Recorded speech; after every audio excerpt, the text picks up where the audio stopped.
Бул долбоордун алкагында кандайдыр бир максаттуу коюмда ой картаны түзүп, билим алып, ишке ашырып, белгилүү өлчөмдөгү кирешени тапкан аракеттенем.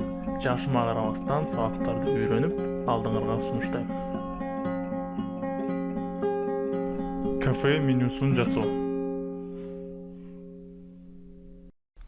Өткөн жумада Жапон маданиятына арналган презентацияга шаардын бир кафесине барып калдым. Жапон улуттук тамак аштарын, оюн салттарын карап курсагым ачты да, кафенин менюсун ачып карадым. Мени негизинен эки нерсе таң калтырды: баалары жана менюнун кооздугу. Бул жерде төмөнкүдөй ой пайда болду. Ошого окшош кооз менюну жасай аламбы деген ой жаралды жана ушул сабактардын ичинде ишке ашырганга аракеттенем. Анда болсо биринчиден InDesign программабызды ачып алабыз жана жаңы документте анын настройкаларын кыйла өзгөртөбүз. Бизге эки барак керектелет, бет кереги жок бизге. Ориентациясы туурасына өзгөртөбүз. Форматыбыз A3 болуш керек. Эки кадимки эле жөнөкөй барактан турган. Ушул чыгараларын алып коебуз.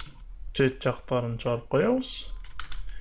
Аны мисалы 5 мм нөн астынан сол жана оң жагынан кошуп коебуз.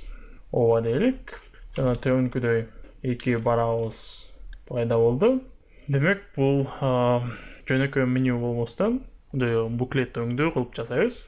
Негизинен кадимки эле баракты алып, 3кө бөлүп, ачылма китепчени кандай жасайт экенбиз. Демек, биринчи кезекте бул баракты 3кө бөлөм. 3кө бөлгөндө мен төмөнкү ыкманы колдоном.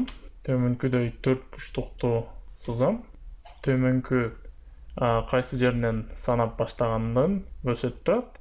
Ошону эң четки жана үстүңкү сол жагын бул 0 болот. 0дон башталат. Экинчиси дагы 0дон. Узундугу туурасы менимче туура болуш керек. 420 мм дейт. Барабыздын бетин толук жапты деген ишенич бар. Ошол эми биз 3кө бөлүп, аны кандай кылабыз? Бөлгөндө биз төмөнкү ыкманы колдонобуз. Жол жоболорду же көрсөткүчтөрдү тандоо же жасоо. Анын сандарын, саптарын жараттуу негизи муктаждык жок. Ал эми колонкалардын санын 3кө мына астында көрүп жатасыңар, 3кө бөлүп калды. Жана арасындагы аралыктарда 5 мм барабар болгон пайда болду. Алар бизге негизинен кереги жок. Ошондуктан биз аны 0го түшүрүп алып коебуз. Эми ушул 4 бурчтукту бул жаратылган сызыкчаларга теңдештирип, кагазыбыздын могу биринчи бөлөт ийичиле. Ошону бир аз кичинерээк кылып коюш керек. Анткени бул бөлгөндө мояка такалып калышы мүмкүн да. Бул биринчи беттин бөлө турган бетин бир кыйла аралыкка кичинерээк кылабыз.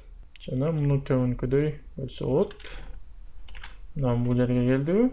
Жана ушул келген жеринен бир аз ич жагына канчалык? Мисалы, менин оюмча 3 мм алып койсок, жетиштүү деп ойлойм да.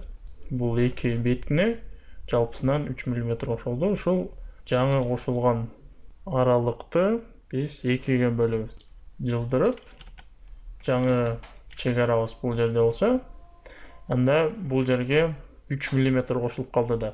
Бияка кошулган элек. Ошондуктан биз 3 мм жарымысынан бөлүп, муну 1,5 мм солго жылдырат экенбиз. Мындай алайык. Кемтилген 1,5 ошол жылдыр. Менимче бирдей аралыкта бул экөө тең болду. Бир аз чоңураак мындан. Ошондой эле экинчи бөлүгүн да ушундай ыкма менен жасап алабыз. Ошол 4 бурчтукту алып, мен бул жерине коюп коем. Туура келдиби же келдикпи ошону карап, байкап көз салам. Келгенде өңдөт. Жана ушул жаңы келген төрт бурчтуктун оң жагына тең кылып жаңы сызыкчаны алып коем. Бул сызыкчаны силер көрүп жаткандай төмөнкү сызгычтан алып алдым, эле басып бир жака жылдырып алдым. Жана экинчисин бул жерге кайсы жерге коем, кандай дейсиңер? Мындай алып койсом, бул так эмес болуп калышы мүмкүн. Ошондуктан төмөнкүдөй ыкманы колдонуп, муну кайрадан алып коем. Жана бул төрт бурчтукту бул жерге түздөп алам. Түздөп алып, муну эң аягына чейин жылдырам. Биринчи чек арабызга. Түз болгондо, эгерде бул жерге көз салсаңар, жалпы туурасынын узундугу канча болду? 283 мм. Аны 2ге бөлүп алсам, көрдүңүзбү? Үчүнчү сызыгымды ушул жерге теңдештирип алам. Ал үчүн мен ушул сызгычтан алып алып, сызыкты ушул биздин төрт бурчтуктун оң жагына түзөтүп алам. Жана акырында эң соңкусунда ушул төрт бурчтукту алып коем. Жана сөзсүз ушул жаратылган чыгараларды бекитип алам да. View Grids and Guides деген тандап алам. Анын саб менюсунда Log Guides же ошол көрсөткүчтөрдү кулпулоо же бекитүү. Эми ушул көрсөткүчтөрдү өзгөртүүгө аракет кылып көрсөм, эчтеке өзгөрбөйт экен. Демек алар кулпуланды же бекитилди. Муну менен сабагыбыз бүттү. Эмки сабакта меню менен калган иш аракеттерди жасамакчыбыз.